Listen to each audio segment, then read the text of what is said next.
Hello, welcome to the GPP Chin Music Podcast. I'm Big Italy 42. He is Scott Mailwig at Sports 25 to Life. Talking about tonight's slate of action. Really interesting slate. Not a lot of high team totals. Actually, it looks like as of right now, Toronto's the only one that's over a 4.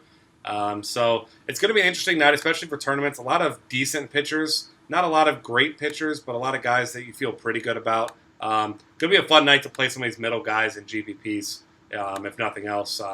So we'll start off here at the top. Obviously, Max Scherzer is your most expensive option. All he's done in his last 2 starts is go 2 complete games with 1 hit and 26 strikeouts. So he's pretty damn good right now, but he's also pretty damn expensive. $14,000 on DraftKings is one of the highest prices we'll ever see.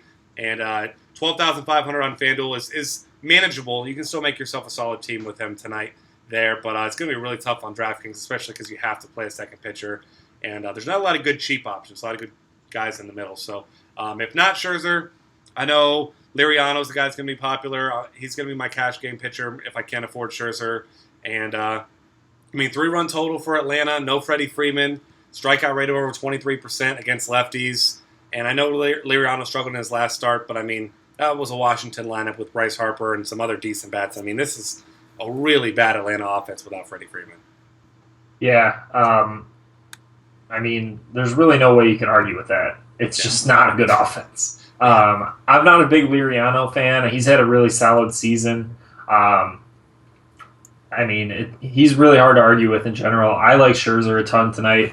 I think I'm going to be using him as much as I possibly can, but like you said, he's really tough to use on DraftKings. Not that Liriano's really cheap either. The other guy that I don't mind is Cueto today. I think he's an okay play. He feels like more of a GPP play for me, though, which is fine. But as far as safety goes, I think it's Scherzer and then Liriano and then everybody else. As far as guys I'm going to be using a ton in GPPs, I think Cueto's a big one. Kluber is a guy who all my projection systems like. I think he's going to have either a really nice game or give up a bunch of home runs. So he's like the exact thing I'm looking for in GPPs today. Baltimore strikes out a ton, so he's got massive strikeout upside. We know he's a guy who can pitch deep into games if he needs to. So there's a lot to like there. He hasn't looked great lately, though, is the big thing. So he's just not a guy I really trust. I don't think he's had a 20-point DraftKings game since June 3rd or something like that. But prior to that, he was absolutely on fire for 5 straight games. So we know the upside's there. He's the guy I'm probably going to be using the most after Scherzer, I think, in GPPs. Yeah, and that makes sense. Like you said, both those two guys have by far the highest upside of anybody else out there. A couple other interesting options. Tyson Ross is a guy who has a high walk rate, which you don't like, but he also has a high strikeout rate. Went complete game at Arizona, this same team, in his last start. Got the win, got 9 strikeouts. So you're obviously not expecting that type of performance, but it's the ultimate park shift going to San Diego now. So if he can keep the walks in check, because as we know, he gives up a ton of stolen bases. You got guys like A.J. Pollock, even Paul Goldschmidt steals a lot of bases now, 13 on the season. But, Tyson Ross, 61% ground ball rate, 0.3 home runs per 9. Some of his numbers are elite. You just don't know which guy you're going to get. If you get the guy that's got command, then he's got huge upside. If you get the guy who doesn't, you're looking at a 5 to 8 point FanDuel outing and 15-ish on DraftKings. So I think he's an interesting option. But my 2 favorite guys for tournaments tonight are going to be Wei-Yin Chen and Taijuan Walker. Chen gets that lefty dominant lineup in Cleveland. He's pitched really well recently. Two games with 9 strikeouts in his last 3. As we know, this is a Cleveland team that just really doesn't hit lefties well. And yes, it's in Baltimore, but not a lot of power bats for him to worry about either. And then Taijuan Walker has just been really consistent. His last 5 games, all really impressive. Gone 7+ in 3 of those 5. And then he gets an Angels team that really has 2 hitters. You got Mike Trout and Albert Pujols. You navigate those 2 guys, and it's smooth sailing the rest of the way. Yeah, I feel pretty strongly about that one also. Chen is the really interesting one to me, I think, as far as cheap guys go today. He's not outrageously cheap on either site, but there aren't a lot of guys that I like in that price range whatsoever. We've seen Cleveland struggle a ton with lefties, like you were saying. My only concern with Chen is they did that weird thing with sending him down after his last really strong start due to fatigue or something like that, and he was complaining about it. So, like, there's a little bit of a mental issue there, but I think as a GPP play, he's really strong today. Yeah, absolutely. And then a couple other guys that could be interesting. We know Seattle's offense just has not been good at times. Matt Shoemaker has issues with fly balls, but we've seen it at times. I mean, last time he faced Seattle was at home, struck out 10 and 7 1/3. So hasn't been the consistent strikeout pitcher we saw from him last year. And like I mentioned, his fly ball rate 45%, his home runs per 9 1.86 is just abysmal. But that's going to keep his ownership really, really low. So as someone who's going to be playing a lot of GPP lineups tonight, he's a guy I'm going to throw in probably one or two there because he does have that upside. And, this is a Seattle lineup that Nelson Cruz doesn't look himself. Robbie Cano is hitting better but still not hitting well. And then you got guys like Trumbo and Seager who have just been okay. So really no one you're really concerned about in that lineup tonight. So I think he's an interesting option also. Yeah, I'm on board with that one too. I'm going to be spending on pitchers for the most part, but I like some of these guys that you're talking about. Like you said, Schumacher. The problem with a lot of these guys for me, at least on FanDuel, is there's no really big favorites today outside of the top tier guys. I mean, we looked at Scherzer's like -220, Liriano's -210. Those are the obvious big ones. But like some of these other guys, like I was talking about with Kluber, is barely above a pick'em. Cueto, I think, is -120, something like that. And then you get down to this mid and lower tier, and all these guys are basically between +125 and -125. So getting wins out of these guys that we're picking lower here is going to be the big thing, especially if you're going away from the expensive guys on FanDuel. On DraftKings, it's not as important. I target strikeouts a ton more on DraftKings than I do on FanDuel versus wins. So, I mean, that's going to be a huge factor for me today. There's not a ton of massive strikeout guys on the board, though. One guy that I looked at a little bit, but he just gives up way too many fly balls for me, is Vincent Velasquez. I mean, I think he's only got like a 22% ground ball rate or something right now, which is just horrendously low. He's just giving up a ton of fly balls, which is kind of scary against the Yankees, the team that hits a ton of fly balls and has quite a bit of power. It's nice that they're not in Yankee Stadium for him today, but he was a guy I was kind of interested in until I saw that stat. I just much prefer guys that keep the ball on the ground, especially on DraftKings where you lose points for all the hits and stuff like that. So it makes him kind of a tough start also. Yeah, and Velasquez also a guy, I mean, he really hasn't pitched deep in any game yet. Right. Mean, he started off well in his last start, but then had that one big inning where he got rocked. So, I mean, it's going to be tough with him. And also a 17% walk rate. Obviously, you don't anticipate he'll stay that high, but his command hasn't been there. So, like you said, I mean, people will be off him for those reasons. But if he gives you 5 strong innings and gets some strikeouts, then, you could definitely do some damage. But this Yankees team has also hit 17 home runs in the last 7 days. So, I mean, against a fly ball pitcher, right. that scares the hell out of me if I'm about to click on that name. So, but, I mean, I like him as a good tournament option because they're, like you said, there's the clear-cut top options guys tonight, and then there's those middle guys we talked about, and there's just kind of everyone else. And then the only other guy I really want to mention, he does have weather concerns, which is mostly the reason why I probably won't be targeting him much. But John Lackey against the Cubs, they strike out a ton. He had 10 Ks against them last time he faced them. It was May 7th, so about a month and a half ago. Went 7 2/3 innings in that one, got the win. Fortunately, it is in St. Louis, not in Chicago, so you don't have to worry about that crazy Wrigley wind at times. Yeah. I mean, he has the upside, certainly not the upside of these other guys, but I think if you're just playing for low ownership, a guy that could get you a nice 6, 7 innings, 7, 8 Ks, I think that Lackey's a strong low ownership type of guy. Yeah, it seems like a lot of people like him like that today. Maybe he won't be so low owned. Yeah, I'm a little surprised, but I've seen probably like 3 or 4 people already today say that exact same thing, that he's going to be a decent low owned option. People just like targeting the Cubs because of how much they strike out. Yeah. So I think he's a fine option. I think the price, especially on FanDuel, is going to keep his ownership way down for you, though. So, I mean, even with people saying that, like, it's easy enough to write or say that, like, people should use him as like a low owned option, but actually getting people to click and add him to their lineup for 8,800 on FanDuel is not going to be an easy thing to do, especially against. I mean, for as much as we like the strikeout rate of the Cubs offense, they have some good players in there. So, like, it's not like one of those offenses, like, it's not like it's Philadelphia or whatever, or, I mean, even Atlanta or the Mets or somebody like that we're not worried about scoring runs. Like, Lackey's definitely risky, but he has some really nice upside. So I think it does keep it pretty low owned. Certainly. And then one other guy, he's a decent favorite, Anibal Sanchez. Yep. He's the ultimate tournament play because we've seen him be really bad. He's gotten negative points even on FanDuel this year, but he's also gone as high as 20, went complete game against the Reds. Then he gets a White Sox offense that's been nothing short of terrible. I mean, you got Adam Eaton and Adam LaRoche are hitting the ball decent, but everyone not named Adam in that lineup has been pretty bad. Even Jose Abreu really not doing much right now. So, I mean, I'll target most pitchers in GPPs against the White Sox, but certainly a guy that's got actual talent like Sanchez. So that's going to do it for pitcher. Really nobody cheap that I'm even considering. Same here. Yeah, there's like you mentioned, there's just so many good top options. There's really no reason to do that. And, a lot of these guys decently priced. There's a lot of value, especially on FanDuel, so you can get some decent lineups with these guys.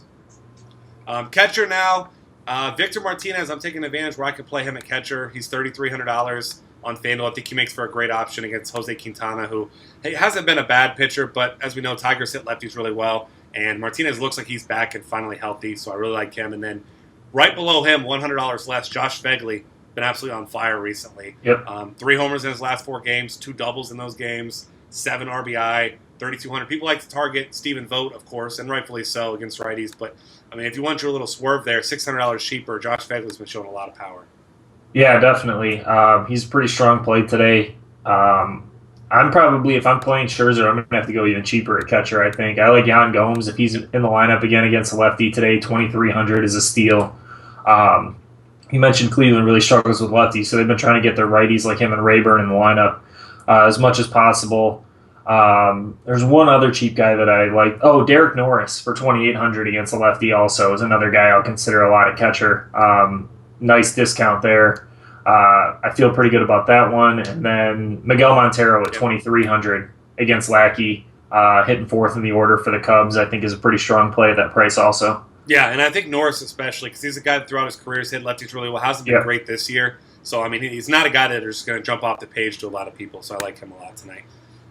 First base, as always, going to be pretty interesting because you got expensive guys. Not a lot of them in really great spots. Edwin Encarnacion probably going to be your popular play against Nick Martinez at home. Obviously, had a high team total, high overall total in that game.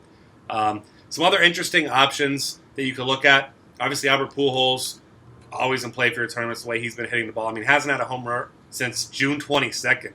I mean, a whole 4 days since he's hit a homer, so whatever's wrong with him. But Pujols, obviously, doubled on upside. The guy's been locked in recently. Got to like him. Another really interesting one that Josh Shepardson had mentioned on one of our earlier podcasts is Prince Fielder. Actually hits lefties pretty well. Mark Burley has actually been terrible with the reverse splits this year. One of the worst on the board today. 365 global out to lefties. So Prince Fielder, a guy that people are just going to automatically dismiss because Burley's pitched decent recently. Yeah. And, to the lefty-lefty matchup. But Prince Fielder's got big-time upside in this matchup, though. Yeah, I might snag that play from him. I think that's a pretty solid one. I mean, there's nothing cheap at first base, really, to like today very much. I mean, you're talking about no one below 3,000 that I feel very good about, honestly. A couple lefty-lefty matchups. I mean, you're looking at, Brandon Belt at 3,000 against Bettis, but that's in San Francisco this time. Maybe Pedro Alvarez if you're looking for a GPP play at 2,500. But otherwise, I mean, I think you got to stick to the top. There's just not a lot in the middle there. I like Eric Hosmer at 2,800, a decent amount against Hahn, but at Oakland isn't a great hitter's park, so I'm not enamored with that one. I mean, I'd like to play Miguel Cabrera, but if I'm playing Scherzer, I don't think there's any chance I fit him into my lineup because I think I'd be left with about an average of 20. Actually, let me just check right now because I kind of want to know what I'd be left with. Can't be much. If I start Scherzer, Cabrera, that leaves me with 24.71 to average for my other 7 players. So I mean, you're pretty much punting 5 of those 7. Yeah, that's a pretty rough spot. So, I mean, that's going to be tough to do. That's the guy that I think is my ideal first base play if I'm going away from Scherzer. I like the fielder play, though. I think there's a couple other decent ones out there.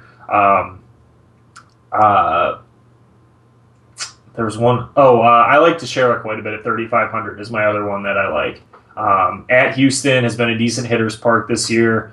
We mentioned Velasquez has given up a ridiculous amount of fly balls. Teixeira is basically a fly ball hitter at this point in his career, so I think he's a really strong GPP play at 3,500. Yeah, definitely. There are a couple cheap guys I'll highlight here for your tournaments. Ike Davis hits righties really hard. He's near minimum salary on both sides, 2,300 on FanDuel. And then one other guy, Adam LaRoche, mentioned how he's one of the few guys hitting. Obviously, that lineup not doing a whole lot, but if we get bad Anibal Sanchez, I mean, Adam LaRoche in his last 4 games has 7 hits, 3 doubles, a home run. So, I mean, he's actually hitting the ball pretty well. He's cheap. If you need a cheap way to save some money there and have a decent amount, I mean, he's probably the best hitter at that price tag, I would say, at first base. Yeah, I think so too. There's one other cheap guy I had. Oh, I guess if Logan Morrison's sitting first in the lineup against Schumacher for 2,400, it's okay. I mean, I don't love playing him at first base just because of the lack of power for the most part, but I think he's an okay play. Yeah, I mean, he has given up 8 homers to lefties this year, so Yeah. that's a viable option for sure. You're definitely not chasing that double dong he had a couple days ago, but Yeah. obviously he's feeling pretty good, pretty locked in right now, so you got to like that. Moving on to second base here, some interesting options. I like a lot of cheap guys, actually. Expensive options to look at. Jose Altuve, he does get a righty, but it's Anthony Eovaldi, who I'm not a believer in. I know many people are not. Altuve had one of his vintage games last night. 2 doubles, stole a couple bases, scored 3 runs, so you got to like him tonight. Kipnis gets a lefty-lefty. His price tag's just too much for me. I'm not going that route, but I really like Ben Zobrist once again. He's got a decent price tag. More expensive on DraftKings, of course, but I mean, he's showing some power. He's scoring some runs. He's getting hits at clutch times, too, is what you really like about him. Yeah, I like Zobrist quite a bit as usual. Howie Kendrick is a guy that I like quite a bit at 2,600 on FanDuel. I think he's a really strong play against a lefty that I believe is making his first major league start, if I recall correctly, Nicolino. Second, actually. He made one already? Started against the Reds and actually went 7 innings against the Reds. Actually looked pretty good, but the Reds are not the Dodgers. That's true. But yeah, I like Kendrick basically anytime against a lefty when you can get him for 2,600. I think that's a strong play. I refuse to recommend Robinson Cano, although I like targeting Schumacher. Ian Kinsler's a guy that I would look at for 2,800, but I think I'd rather just play Kendrick for the most part. I mean, he's facing a lefty in Quintana, but as we've seen, Kinsler has almost no power, doesn't steal bases anymore. I mean, he's a pretty blah second base play at this point. Yeah, I mean, he's cash game play at best for me. I mean, he's just a guy that, like you said, he did homer yesterday, but you're certainly not expecting things like that. And another cheap guy, Brandon Phillips, had himself a nice game last night. 2,533 on FanDuel and DraftKings. And Noah Syndergaard's been getting a lot of strikeouts. Oh, he's been alternating 10-2, 11-3. Hasn't looked great in any of those starts, honestly. I mean, the Toronto game he looked pretty good, but he's been getting hit. And, I mean, this is a Reds team that's hit 2 good pitchers in a row, so I think that Phillips is certainly a guy in play. And then, of course, you got to mention Jeff Baker, crushes lefties, really cheap on both sides as well. Third base options, of course, Josh Donaldson, because that high total is a righty-righty, but I mean, I know everyone likes to just targeting against lefties. He's pretty damn good against righties too, so you're not worried about that split there. Manny Machado, if you're not playing Kluber, if you think Messi Kluber shows up, Machado's been one of the better hitters in the game over the last couple of weeks, so he's certainly in play as well. Luis Valbuena, too. I definitely love him tonight in this against Nathan Eovaldi in his ridiculous WOBA against lefties. 421 this season. Yeah. I don't mind Adrian Beltre. He's been back for 3 games, has hit 2 of the 3. He's 3,000 against a lefty in Burley. I think he's a decent GPP play. A guy who he has a massive sample size of decent hitting against. I think he's like 13 for 39 or something like that in his career. Obviously, Beltre's really struggling this year, but he's actually looked a little bit healthier since he got back from the DL, which is nice. There's not a lot I love in terms of GPP plays at third base. I mean, Moustakas is okay for 3,000. I guess you look at Sandoval if you want, but at Tampa Bay, I haven't been loving playing like more power, slow guys there. Yeah. There's just nobody that I'm really that excited about. Chase Headley's a guy that I would look at 2,800. Like I said, I'll be targeting Velasquez quite a bit today. Maybe Justin Turner for the Dodgers against Nicolino also, but 3,600 is a little steep on FanDuel for me. Yeah, I'm with you. I like that call. And then I'll throw out another guy who's been hitting pretty well since he came back. Brett Laurie is 3,300. He's got some power, batting that Oakland lineup that, I mean, they're always sneaky tournament plays because they're just one of those teams that people don't play, especially in that ballpark. Obviously, more of a pitcher's ballpark. So I think he's a nice under-the-radar target for you there. And then I'm with you as far as these cheap guys. Really no one that stands out that you can really save money with.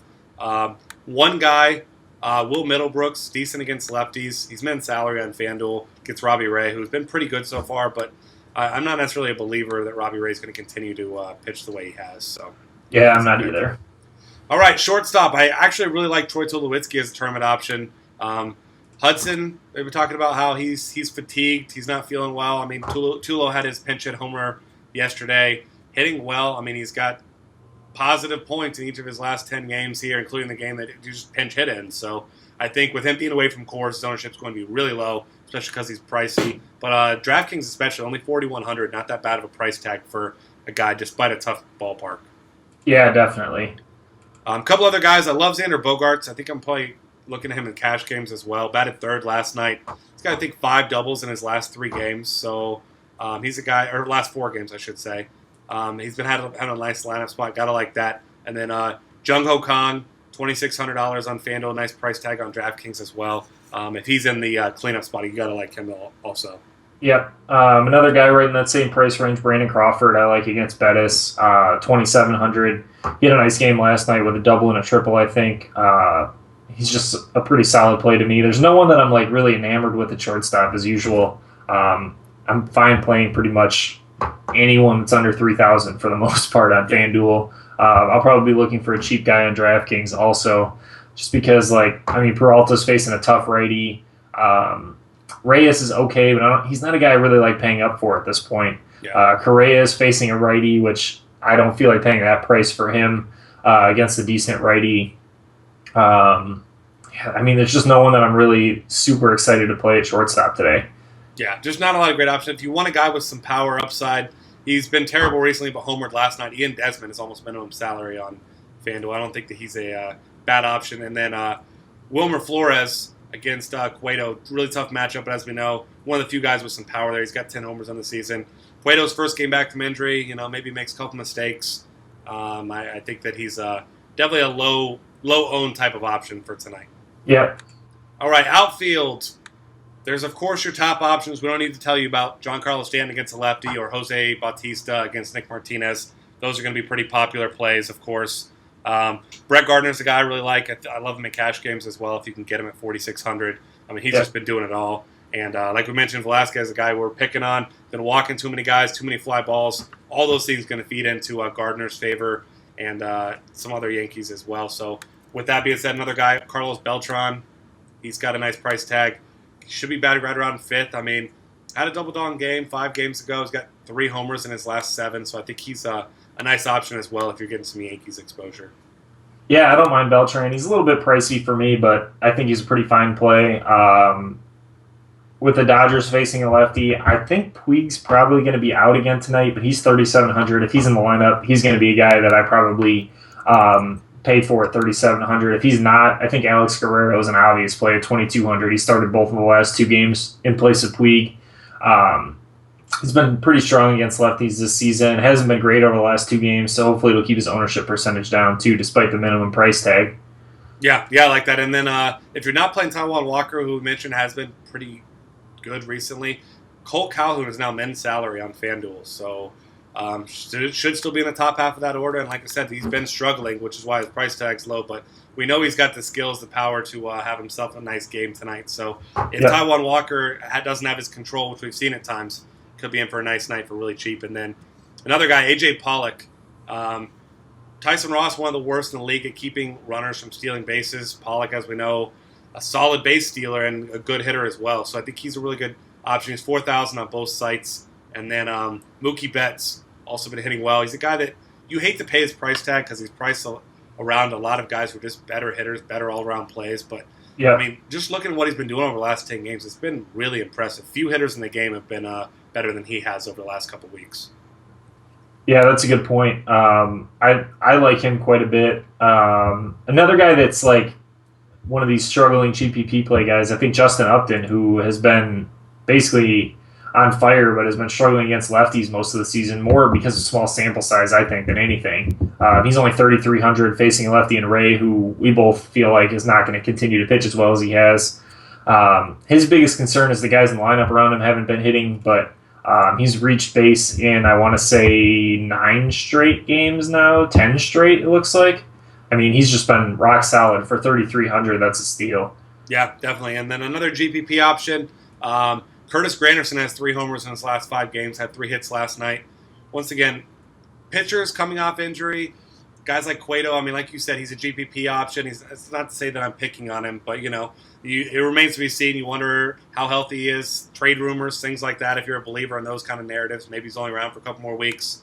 I mean, Curtis Granderson looks like he's pretty locked in, and he's at home in New York, so I think that's a decent option as well. Yeah, I like that one too. Another guy I really want to point out, Preston Tucker, another lefty to pick on Nathan Eovaldi. He's a guy who people don't ever play because he's making his rookie. I believe he's a rookie this year, right? Or at least first time he's getting regular playing time. Yep.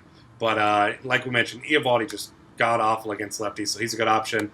Scott Van Slyke gets a lefty. Justin Nicolino, we know what kind of power he has for your tournaments. Yeah. And then one more guy, really cheap. Hasn't been hitting at all since coming back from his injury, but Nelson Cruz, $3,000 on FanDuel. Really cheap price tag there against fly ball pitcher and Matt Shoemaker. Yeah, that's a good one too. I think the last guy I was looking at is Josh Reddick at 3,000 against Volquez on FanDuel. Reddick's a little pricey for me on DraftKings because he's basically pricey every time he's facing a righty that's not a stud. But at 3,000 on FanDuel, I think he's a really strong play also. That's true. And I'll throw out one last guy before we get out of here. He's got multi-hits in 5 of his last 7. You hate his lineup spot, but Alejandro De Aza tonight. Yep. He gets Alex Colome, contact pitcher. And this is a guy that's going to be 1% owned in tournaments because of his bad lineup spot. But, the guys right ahead of him aren't that bad of hitters. You get, recently it's been Pablo Sandoval, Mike Napoli hitting right ahead of him. So some decent guys could be on base and could be a nice tournament swerve tonight. Absolutely. All right, with that's going to wrap things up. Find us on Twitter at DF Cafe. Subscribe to our YouTube channel. Check out our optimizer, our projections, our cheat sheets. A lot of great content at dailyfantasycafe.com.